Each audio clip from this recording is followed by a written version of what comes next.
Buenos días a todos. Gracias por unirse hoy para otra sesión de la Academia WeConnect, sesiones virtuales con mujeres empresarias.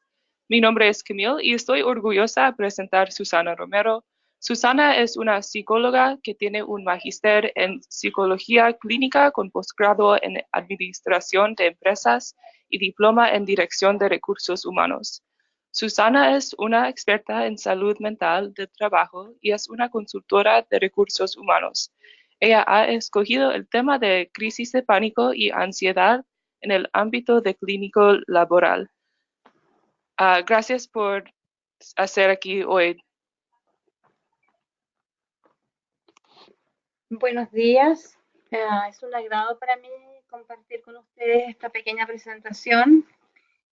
A modo de introducción, quisiera señalarles que la elección del tópico se relaciona con el deseo de colaborar en la difusión de un tema que afecta el normal funcionamiento y sin duda limita la calidad de vida de quienes lo padecen.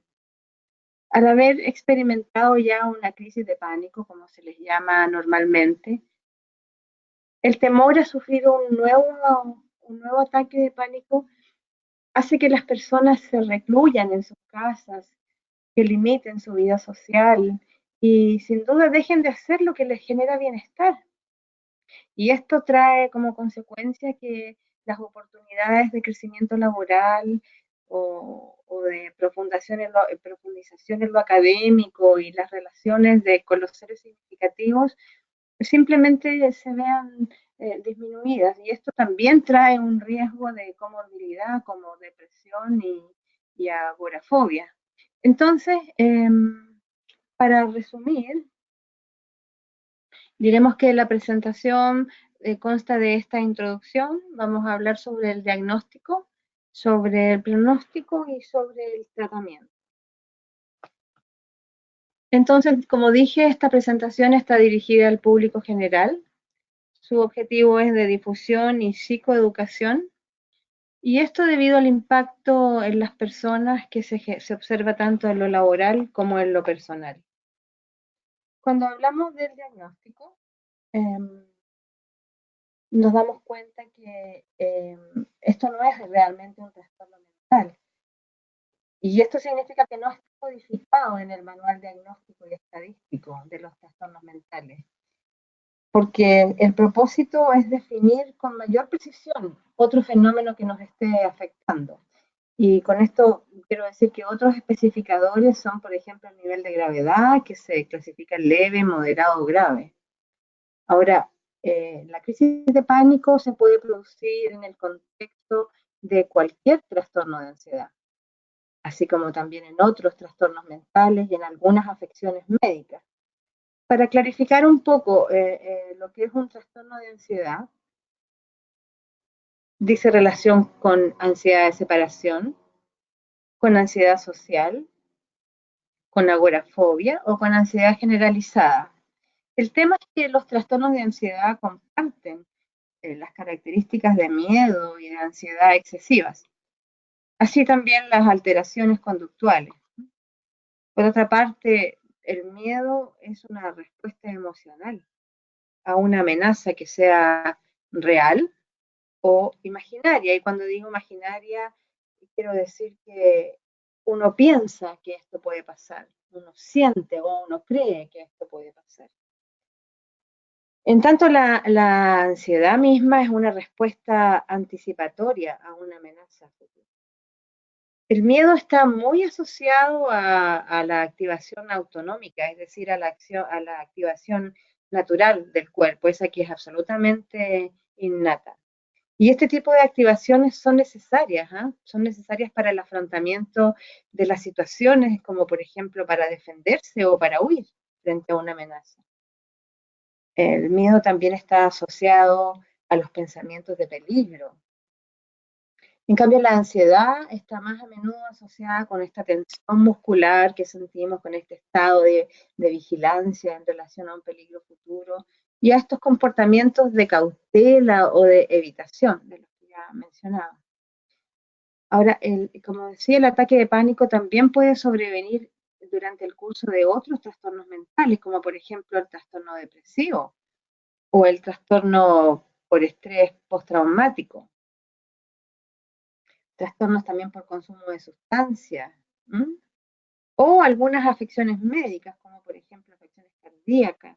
Cuando uno tiene un problema de taquicardia o algo así, uno puede confundirlo con una crisis de pánico. Cuando hay problemas respiratorios, como asma también, o algunas afecciones gastrointestinales. Ahora, importante que no todas las personas que sufren estos ataques o crisis de pánico tienen realmente lo que se denomina un trastorno de pánico. ¿Y qué entendemos por crisis o ataques de pánico? Entendemos una aparición súbita de miedo o de un malestar bastante intenso que alcanza la máxima expresión en minutos. Y durante ese tiempo se producen 4 o más de los síntomas que vamos a mencionar. ¿Y cuáles son los síntomas del ataque de pánico? Bueno, en general se describen 13 en el manual estadístico y diagnóstico. 11 de esos 13 son síntomas físicos como las palpitaciones, la sudoración, que son los más típicos. Y hay 2 que son más cognitivos, más de pensamiento, como por ejemplo este miedo a perder el control o miedo a volverse loco o loca. Ahora, la presentación de las crisis es como un ataque o una crisis completa cuando hay más de 4 síntomas de los que vamos a mencionar. O también como unos ataques limitados cuando hay menos de 4 síntomas. Y acá tenemos la lista completa. Las palpitaciones que mencionaba, por eso que a veces se confunden cuando uno tiene enfermedades médicas, uno puede sentir que tiene una crisis de pánico y en realidad es un problema médico. La sudoración de manos o de cuerpo, el temblor o sacudida, esto es bastante habitual, ¿no? Esta sensación de dificultad para respirar, esta sensación de ahogo, como que no me entra el aire, algo me pasa. O también estas molestias y dolor en el tórax, en el pecho, arriba.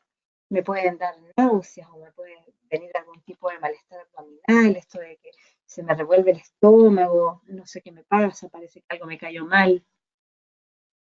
Puedo tener una sensación de mareo, esto de como que me voy a desmayar. Es bastante común que la gente diga, hoy me voy a desmayar, y de ahí viene este temor a que me va a pasar algo grave.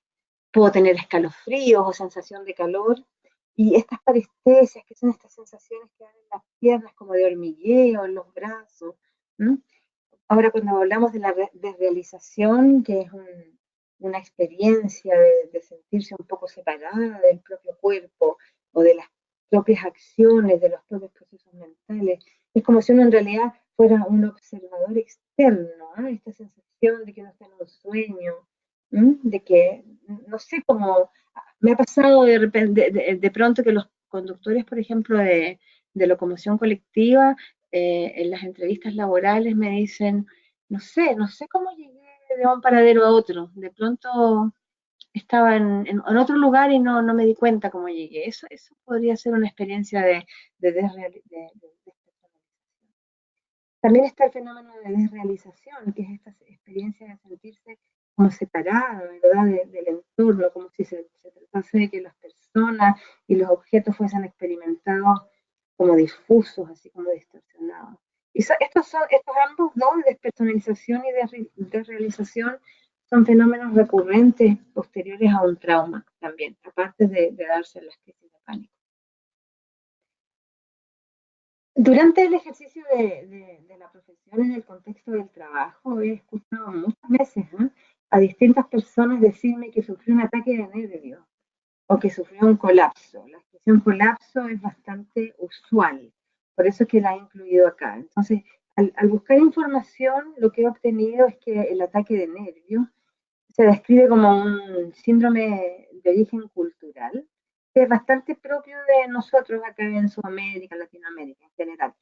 Y se describe como reacciones de temblor, de gritos o incontrolables, de llanto, o de un comportamiento relativamente agresivo. agresivo, ya sea físico o verbalmente. También conlleva estos episodios de apariencia convulsiva o de desmayo. El ataque de nervios o colapso, como decía, suele ocurrir bastante directamente luego de un acontecimiento estresante, ¿no? Relacionado con la familia, por ejemplo, un accidente, una muerte, pero también con conflictos, ya sea con el cónyuge, con los hijos, o a veces cuando hay intercambio de opiniones con las jefaturas o con los colegas, ¿no? Personas que trabajan con nosotros. Y también lo podemos relacionar, esto de los ataques de nervios, con una crisis de pánico. Sin embargo, los ataques de nervios pueden tener una duración algo mayor al ataque de pánico. El ataque de pánico puede surgir desde un estado de calma, igualmente como puede surgir desde un estado de pre-ansiedad. Por ejemplo, estoy en un estado de calma, estoy tranquila, estoy en mi oficina, estoy leyendo un correo electrónico, o estoy en mi casa, me estoy preparando un sándwich y de pronto de la nada me empiezo a sentir ansiosa, me empiezan a venir estas sudoraciones, estas taquicardias, esta falta de aire y se empieza a desatar esta crisis. Sin embargo, también puede ocurrir que me sobrevenga cuando yo ya estoy así un poco nerviosa, tal vez porque tengo que hablar con mi jefe o tal vez porque hay algo que está pasando en mi familia y yo no sé cómo abordarlo y de pronto me inundo, me desbordo y sobreviene esta crisis de ansiedad. Se inicia como en el momento en que aumenta de forma brusca el malestar y luego que pasan estos minutos, recuérdense que decía que es como un clímax que se alcanza y luego uno puede regresar lentamente hacia un estado de más calma y eso produce bastante... uno se pregunta, bueno, ¿qué me está pasando? ¿Por qué me está pasando esto? Qué es lo que estoy haciendo mal? Hay un poco de incertidumbre, ¿verdad? O también uno puede regresar a un estado de ansiedad que permanece ahí como basal, pero que no está realmente descontrolada. Como decía, hay dos tipos de ataques de pánico. Están los ataques de pánico esperados, donde hay una señal desencadenante, ¿verdad?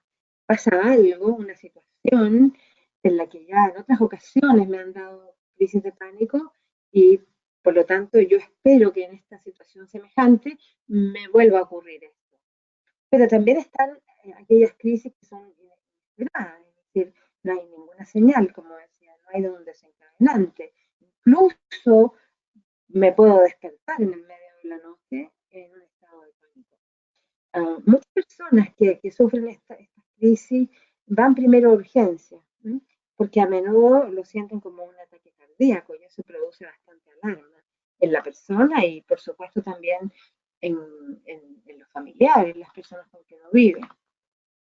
Entonces, antes de hacer el diagnóstico de ataque de pánico, el médico va a hacer un examen físico y también va a realizar una evaluación psiquiátrica. Entonces luego va a pedir algunos exámenes porque le va a interesar descartar, como decía anteriormente, que no se trate de alguna enfermedad médica, ¿no? También va a evaluar la presencia o no de un trastorno relacionado con el abuso de sustancia, algún psicotrópico. ¿No? Y esto porque los síntomas en general pueden parecerse bastante a los ataques de pánico. Y una vez entonces que el profesional descarte esto, va a hacer probablemente el diagnóstico de crisis de pánico. Luego le puede administrar un sedante, y esto con el propósito de tranquilizar a la persona y devolverla a casa con la indicación de que consulte en un servicio especializado. Ahora, respecto al pronóstico, ¿cuáles podríamos decir que son los factores de riesgo? Estamos hablando acá de factores temperamentales, es decir, cuando la persona tiende a tener una afectividad negativa, lo que se denomina neuroticismo, que ya explicaré de qué se trata. O que sea una persona bastante sensible a la ansiedad o nerviosa, digamos. También hay factores ambientales. Se ha visto en la investigación que fumar o consumir sustancias, en general, sí son factores de riesgo para desencadenar una crisis de pánico. El estrés también, por supuesto. Entonces, como yo dije, entre los factores de riesgo tenemos los temperamentales, donde está la afectividad negativa, con el neuroticismo, que si tuviéramos que definirlo, podríamos decir que es una tendencia a experimentar afectos negativos. ¿Y qué entendemos por afectos negativos? Emociones como la ansiedad, como la culpa, por ejemplo, como la vergüenza, como la tristeza, la preocupación excesiva, el enojo, la envidia, en fin, en general toda esta afectividad que es más bien desagradable, que uno la experimenta con cierta desazón. Entonces, cuando hablamos de neuroticismo, hablamos de personas que se preocupan con mucha facilidad, que están a menudo de mal humor o que se sienten con un ánimo deprimido o que son emocionalmente inestables, es decir, que a veces están bien, otras veces están mal y no tienen como mucha explicación para esto que les pasa. Ahora, por supuesto, todo esto les afecta su trabajo, les afecta con sus amistades, con la pareja, con la familia. Y también son personas que se preocupan mucho por su salud y que además no les agrada mucho participar socialmente, son más bien retraídas. Algunas personas pueden experimentar algunas conductas de autolesión, como hacerse cortes o cosas similares. ¿Mm? Hay algunas características interpersonales como una dependencia excesiva, dependencia de otros, en fin. También está lo que podríamos decir la sensibilidad a la ansiedad. Y esto es una disposición, ¿verdad? Para pensar o para creer específicamente que los síntomas de ansiedad son perjudiciales, que nos hacen mal, que son solamente negativos. Entonces, el haber experimentado episodios de miedo o crisis, aunque sea con síntomas limitados, esta pseudo crisis, por así decirlo, también constituye un factor de riesgo. Ahora, respecto a los factores ambientales, hay muchas personas que me han mencionado que los factores de estrés, por ejemplo, en meses previos, 1, 2 meses, 6 meses antes de que ocurra la primera crisis, han tenido problemas interpersonales con colegas o han tenido problemas interpersonales con las jefaturas cuando hablamos del ámbito laboral, o bien con sus cónyuges o con algún familiar. Algo ha pasado en sus vidas y lo han dejado ahí y han pensado que, bueno, esto ya pasó o está pasando y yo lo estoy manejando y de pronto irrumpe la crisis de pánico. Ahora, también existe cierto estrés por el bienestar físico, es decir, puede haber alguna muerte en la familia o puede uno sentirse enfermo o puede haber habido alguna experiencia negativa con el consumo de drogas, ya sea lícitas o ilícitas. Cuando hablamos de estrés, para detenerme un poquito aquí, estamos hablando de un patrón de respuestas específicas que una persona experimenta frente a los distintos estímulos que de alguna manera alteran, ¿verdad?, su equilibrio, su sentido de tranquilidad y que la retan, la desafían, ¿verdad? Y este desafío excede la capacidad de poder enfrentar los problemas. Generalmente cuando las personas no sabemos bien cómo enfrentar un problema, sobreviene el estrés y cuando el estrés se perpetúa por un tiempo, sobreviene la crisis de pánico. Siguiendo con el tema del pronóstico, podemos ver que las crisis están relacionadas con un mayor riesgo de intentos de suicidio. Por eso es muy relevante hacerle frente y hacerse tratar por un profesional competente.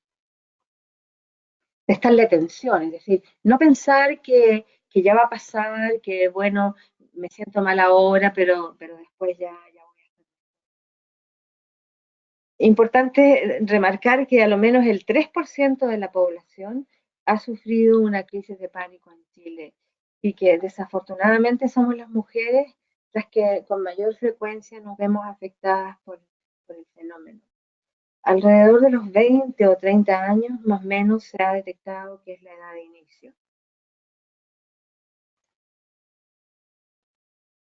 Los trastornos de pánico, desafortunadamente, pueden ser duraderos, ¿m?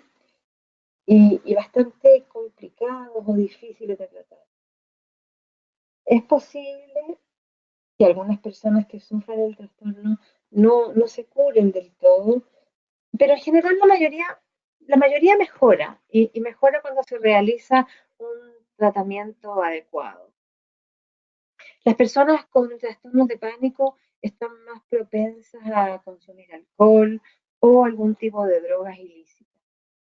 También puede ser que estén más afectadas por el desempleo o que sean menos productivas en su trabajo, que sus relaciones personales sean más complicadas o que tengan problemas matrimoniales. Porque a veces somos un poco incomprendidas, ¿m? En ese sentido. Las personas no entienden qué es lo que nos está pasando. Y, por supuesto, una de las principales preocupaciones es que las personas con crisis de pánico tienden a aislarse, tienden a evadir, limitan lo que hacen, dónde lo hacen y con quién lo hacen. El trastorno de pánico es una manifestación, ya para enfocarme más entre la diferencia entre trastorno de pánico y ataque de pánico o crisis de pánico, que no es lo mismo, porque el trastorno de pánico, esa sí es una manifestación clínica principal, es un diagnóstico como tal, ¿m? Porque las personas ahí sufren recurrentemente de ataques de pánico. No es solamente una crisis, una vez, sino que son crisis recurrentes, ¿m? Se produce mucha ansiedad de expectación frente a distintos eventos. Hay muchas conductas de evitación, es decir, hay algún tipo de evitación fóbica.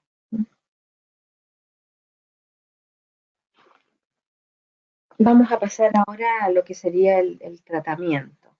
¿Y por qué? Porque en realidad el tratamiento ayuda a reducir la intensidad y también la frecuencia de las crisis de pánico. Por supuesto, mejora el desempeño en la vida cotidiana.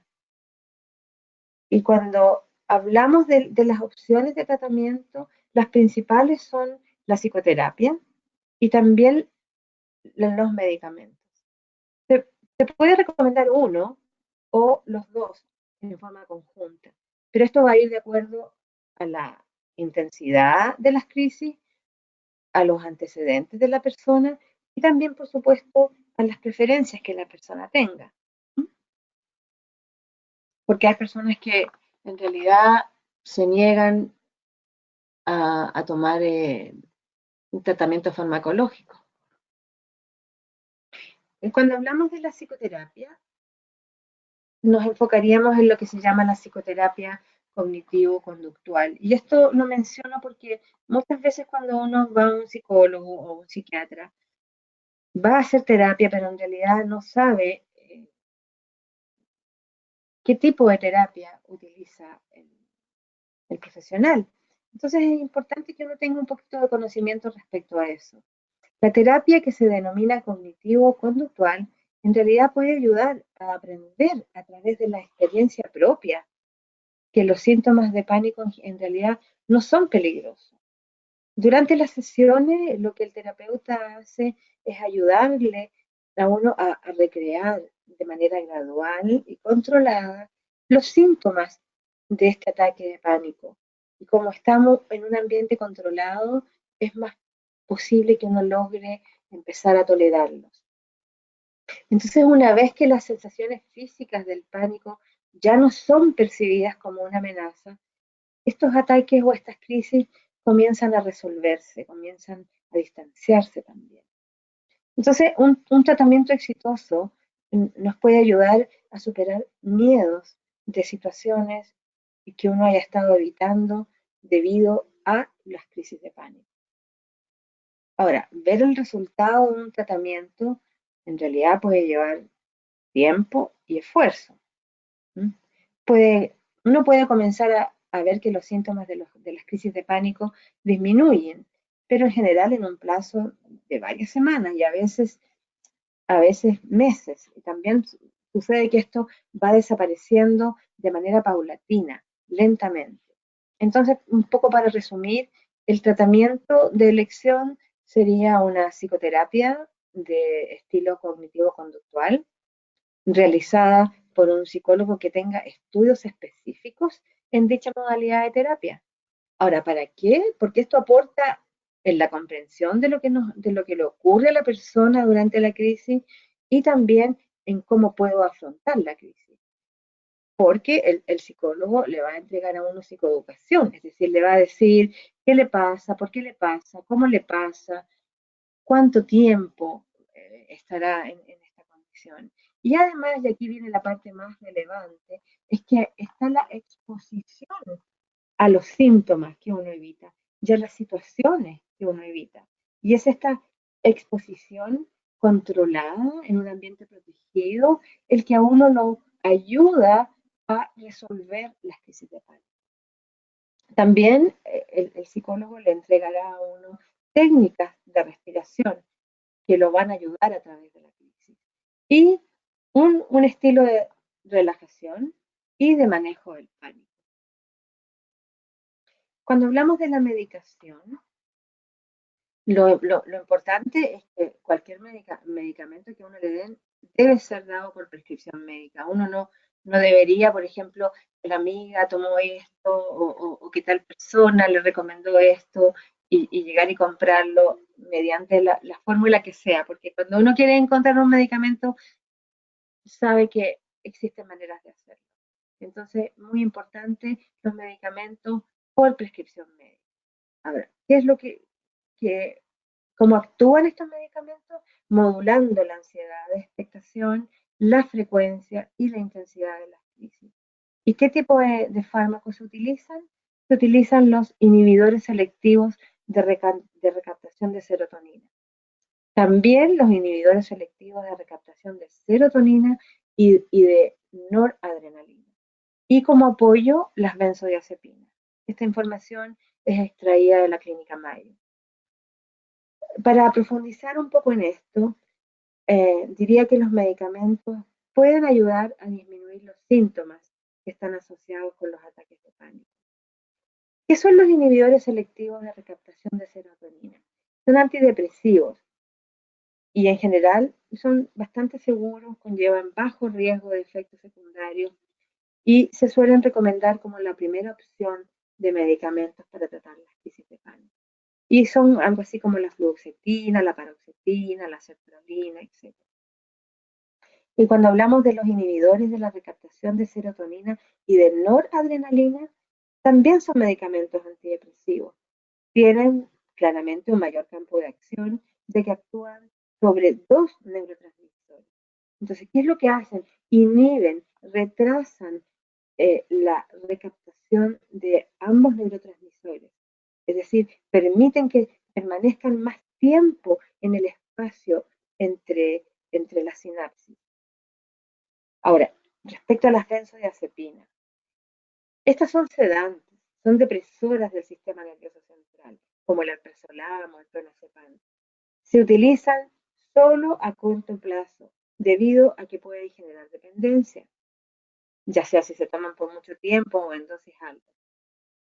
Ahora, si las personas han tenido algún problema con el alcohol o con el uso de drogas, en realidad no es recomendable que las tomen.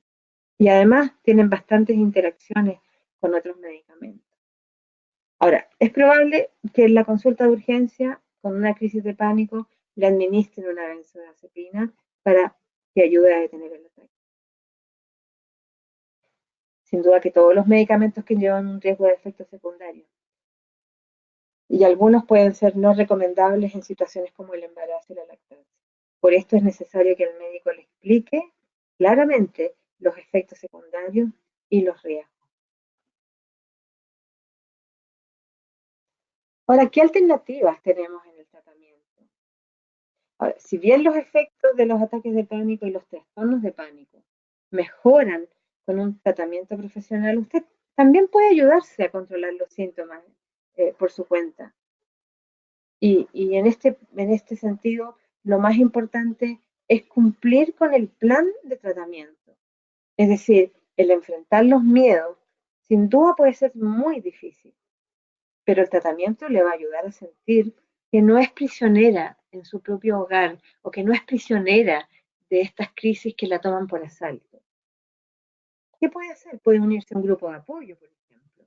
¿No? Unirse a un grupo de personas que sufren crisis de pánico o algún trastorno de ansiedad, le conecta con personas que sufren los mismos problemas y eso hace que esta angustia, ¿verdad?, que uno experimenta por tener este tipo de crisis disminuya. Sin duda evitar la cafeína, evitar el alcohol, el tabaco y las drogas recreativas, porque todas estas sustancias pueden desencadenar o empeorar sus crisis de pánico. También practicar técnicas de control del estrés y de relajación. Por ejemplo, aquí podríamos mencionar el yoga, la respiración profunda y calmada y la respiración, perdón, y la relajación muscular progresiva. Esta que se logra en la medida que uno va tensionando un músculo a la vez y luego lo libera hasta que todos los músculos del cuerpo están relajados. Puede empezar desde la parte de arriba, por los brazos, los hombros, el cuello, y así avanzar hasta llegar a la punta de los pies. Ahora, mantenerse activa físicamente es de primera prioridad porque la actividad aeróbica tiene un efecto de relajación sobre el estado de ánimo. Y algo que es bastante sencillo y que a veces uno no lo hace es dormir lo suficiente. De esta manera uno no se siente así como somnolienta durante el día y algo cansado. En la vida diaria, ¿qué hago si veo a una persona que está experimentando un ataque o una crisis de pánico? Lo primero yo diría, recueste a la persona, idealmente en una posición semi sentada, con la cabeza y el cuello bien recto, porque esto ayuda a facilitar la respiración. Trate de ayudar a la persona para que ésta controle su respiración, de manera que respire muy lento y profundo. ¿Por qué? Porque una respiración acelerada provoca hiperventilación y esto da mareos, da náuseas, se produce un hormigueo en las extremidades y se aumenta el ritmo cardíaco.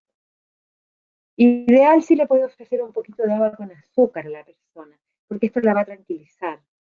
Ahora, si es posible, lleve a la persona a un baño y sugiérale que se lave la cara, que se mire al espejo, porque al mirarse al espejo se va a dar cuenta que no tiene nada anormal.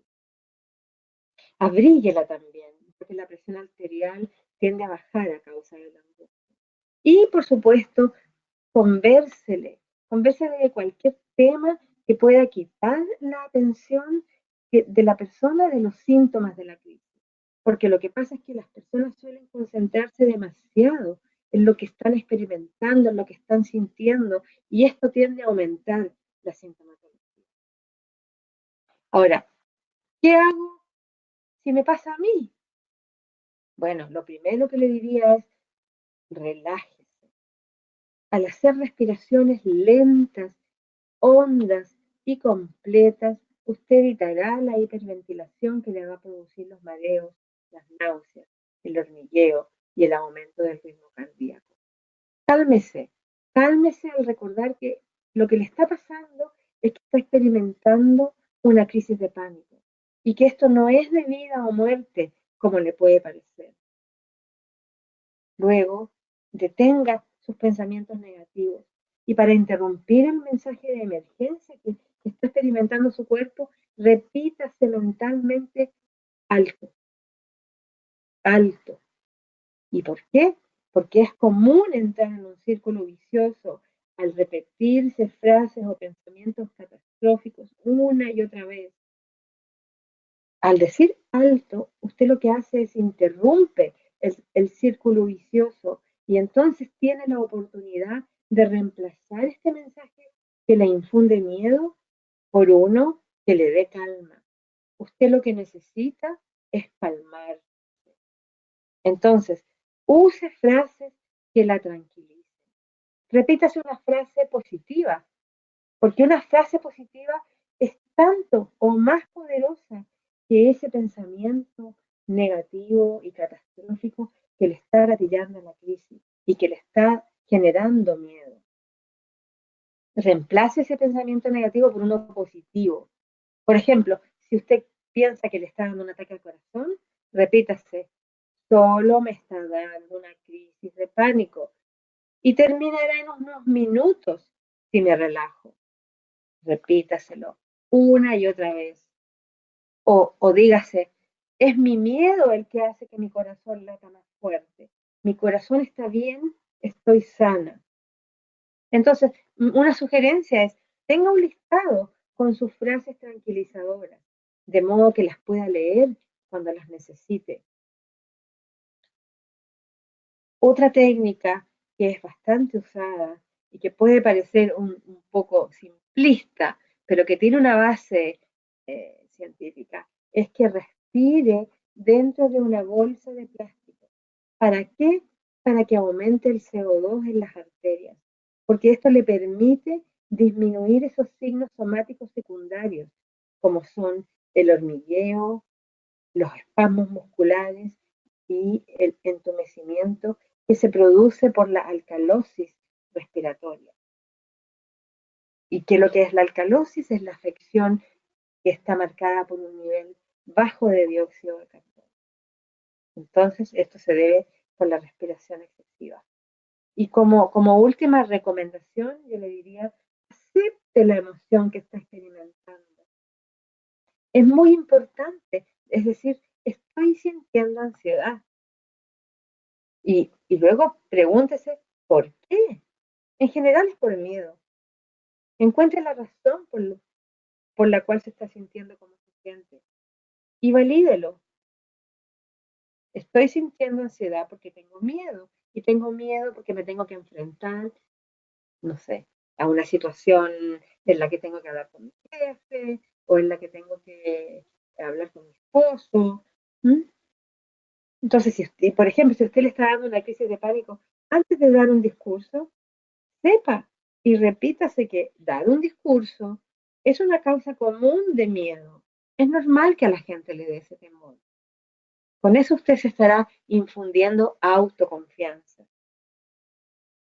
Si usted siente miedo de que le va a dar un ataque al corazón, dígase que es válido sentir miedo frente al estímulo que usted está enfrentando.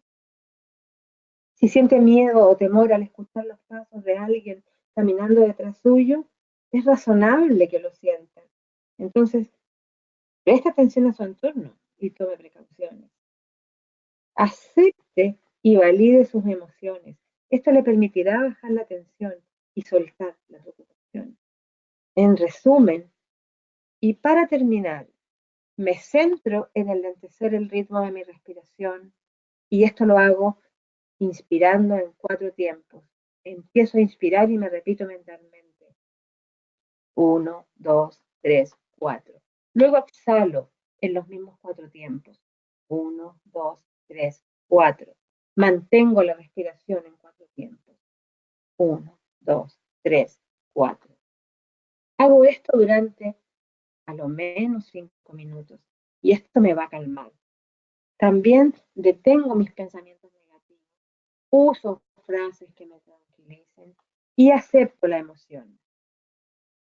Espero que esta breve intervención sea de ayuda para todas aquellas personas que experimentan crisis de pánico y que se sienten muy coartadas por esto y a veces avergonzadas. Muchas gracias. Gracias, Susana, para presentar sobre cómo afrontar la crisis de pánico.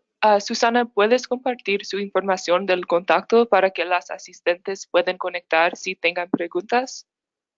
Pero con mucho agrado, por supuesto. Al pie de la presentación está mi mail, que es susana.romero.arancibia@gmail.com. Y yo con mucho agrado contestaré las preguntas de quienes las tengan. También pueden visitar mi página web, susanaromero.cl, donde explico quién soy, cuál es mi trayectoria y con qué enfoque psicoterapéutico trabajo. Ok, gracias y muchas gracias a todos para unirse hoy en la Academia de WeConnect y espero que todos tengan una buena día. Gracias. Ok, muchas gracias.